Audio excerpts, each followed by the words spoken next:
The house is filthy. Everything is broken. There is damage that wasn't there before. There is junk all over the yard and inside the house, and there's even leaks coming from the ceiling. Today's video is all about what happens when things go wrong. When someone buys a home, goes to move in, and discovers something totally different and opposite than what they were intending on walking into. After watching today's video, you're gonna know what types of issues to watch out for, what you can do to protect yourself, and really what the resolution process is if you ever find yourself in this situation. So if that all sounds good, let's get into it.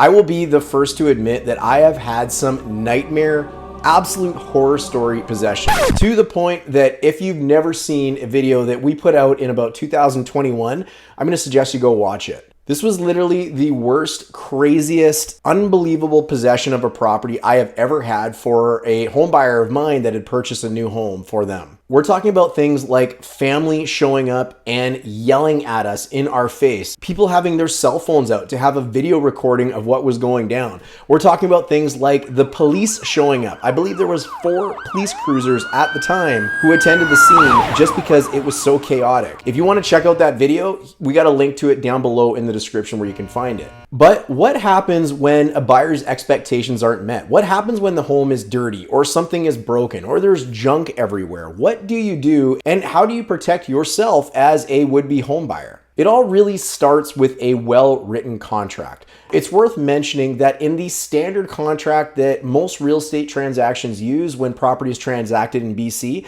there is a standard clause in the boilerplate template that we all rely on quite heavily. Simply reading that the property and all included items will be in substantially the same condition at the possession date as when viewed by the buyer on whenever they last saw it or whenever the contract was written. This means that the seller has an obligation to deliver the home in reasonably the same condition to the buyer when they take possession of it, but that doesn't always happen. It doesn't address things like the appliances, and what if the appliances were broken or crazy dirty inside? It doesn't address whether there is stuff left over in the house, whether it's junk, garbage, in the yard, outside, in the attic, inside, doesn't matter. And the most common one that it really doesn't address is the home being dirty. And the challenge with it home being dirty is everyone's got a different interpretation of what clean looks like. And some people's interpretation of clean is nowhere near what I would consider clean. So we've seen some real estate professionals put information into the contract to try and help better protect their buyers. Things like money might be held back if the home is not in a clean condition, or money might be held back if the junk is not removed from the property. Sometimes they suggest to hold money back, or they simply just put in that these items will be done. The home will be clean, professionally clean. The home will have all the junk removed from the yard.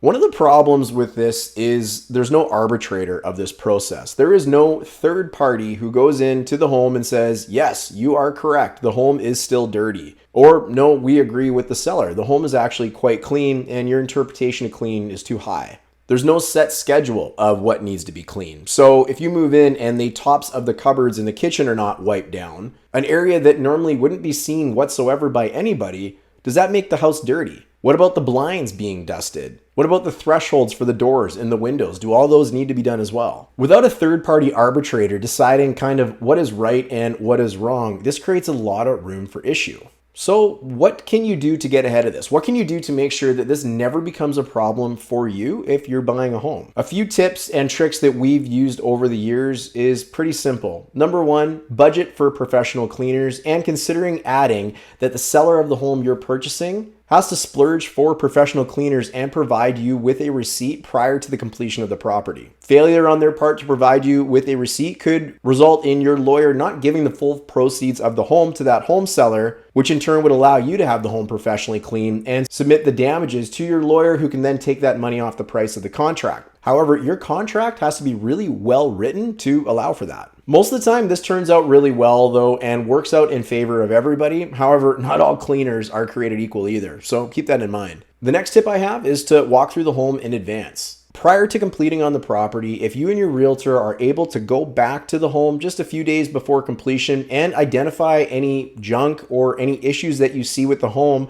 that you're either concerned about inheriting or being left behind, make sure you identify it with the other realtor and the seller prior to the completion. This just might help bring light to the situation and help you walk into a better prepared home on your day of completion. This ties into the next tip, which is to communicate often. Make sure that you or your realtor is communicating what you're expecting to walk into for the day that you move in. This means that if there was an old trampoline pushed up against the fence in the backyard, that your expectation is that that will be removed. If there was a bunch of leftover junk in the crawl space or the attic, that's all going to be taken care of as well. And it doesn't hurt to ask about who is cleaning the home and how are we going to ensure that it's a good experience for the buyers when they come in. In the end, when there's problems, there's only really two routes of enforcement. Either it is very specific in the contract about what is supposed to happen, and ideally it's dealt with financially. In the example earlier, if the sellers don't hire a professional cleaner to clean the entire home, and there's some sort of holdback structure where not all of the money will go to the seller unless they can provide a receipt, this means it's on the lawyers to either have something happen or not. There's either a receipt or not. And this way you do have a third party somewhat arbitrating the process. Fortunately, the only other real means of enforcing anything is small claims court. This is where a very well-written contract with the expectations of what the home will look like at the possession date become key. Since you've been doing frequent communication in writing to the other party prior to completing on that property, letting them know of your expectations and also what is referenced in the contract, you now have lots of material to bring with you to small claims court to prove that not only you tried to make it work and that you were clear about what the expectations were within the contract, which will also help you ultimately find success, hopefully, in small claims court. I'm curious, for those of you watching this, if you've ever had any possession day nightmares. You definitely want to watch the video that I shared earlier in the description below. Or I'd also love to hear what else you think you could do to really protect yourself from walking into an absolute nightmare on the day of possession. Please leave your comment below. Let me know if you've got anything. And of course, as always, while you're down there,